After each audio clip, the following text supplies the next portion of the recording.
Welcome back. It's the news that many students and teachers did not want to hear. March break has been postponed. The rest period, it's now going to be taking place during the week of April the 12th. The province's education minister says the decision was based on advice from health officials to help reduce the spread of COVID-19. Joining us now to talk about the impacts that this decision may have on students and staff is Seth Bernstein, who is a teacher, also member of the Ontario Parent Action Network and friend to the show here. We've talked to you many times, Seth, so appreciate you returning. Thank you. Thanks for having me, Melanie. All right, so where do we begin? Let's start with the March break conversation. We heard it being floated around last week that it might be canceled, delayed, or tweaked to the school year. Your initial reaction when you heard that it's going to be bumped by a month? Actually, my initial reaction to it was just still centered on concern around what's going to happen next week. So top of mind for me has been the plan or lack thereof for when students in hotspot areas come back into school. And so, for me, what's caused me the most concern as a teacher and a parent are things like lack of paid sick days for parents who need to take a kid for a test, for a COVID test, the lack of ventilation checks, the classroom by classroom ventilation checks, the lack of clear plan for asymptomatic testing. So Minister Lecce has announced something like 50,000 tests per week for students and staff in the school system. That works out to 15 tests per school per week, which doesn't seem very comprehensive. Right. There are countries in other parts of the world, like Austria, who are doing full testing of students every week and moving up to twice a week.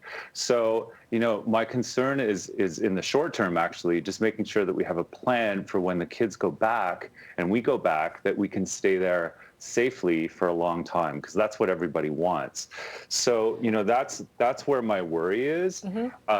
And so it's actually not, I'm not centered on concern about March break being delayed or canceled. I'm worried about next week. Let's talk about that next week. So remind me, Sure. You are within the Toronto district as a teacher.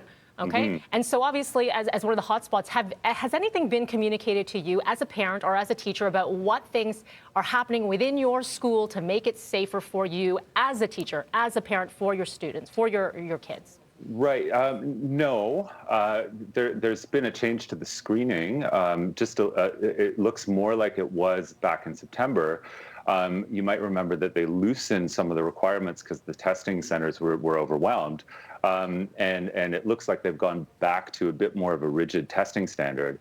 But other than that, no.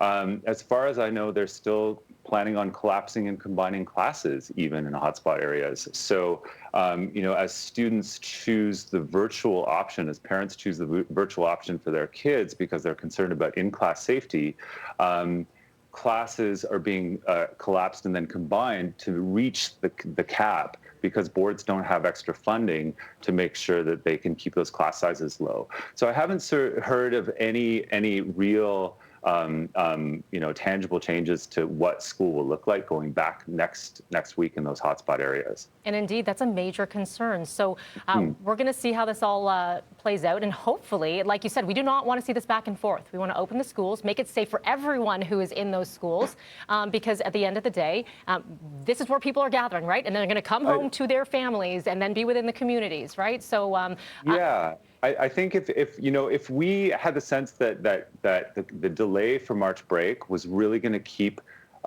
community and students safe, then I think you would find a tremendous amount of goodwill amongst staff to make that happen. But we just haven't heard the case. So, at the same time as they're canceling March break, because students are apparently safer in school than they are at home, they're opening up the economy, and their plan is to bring students back into, or give them their break in April, when their modeling shows that actually, the case counts in Ontario are going to be quite high.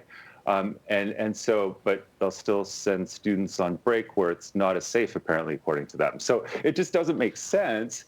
If they made a case that made sense, then there'd be so much goodwill to support community safety. Yeah. We just haven't heard it yet. I think there are a lot of people just trying to connect the dots here and scratching their heads with this one. Seth, as always, we appreciate your time. Stay safe. Have a great Family Day weekend with your family, and we'll talk to you soon. Thank you. Thanks, Melanie. Take care. Okay, bye. 6:23 is what we're sitting at right now this Friday morning. And as lockdowns continue across Britain, the country is recording its worst annual economic slump in history. We're going to just tell you how devastating these new figures are. That is coming up.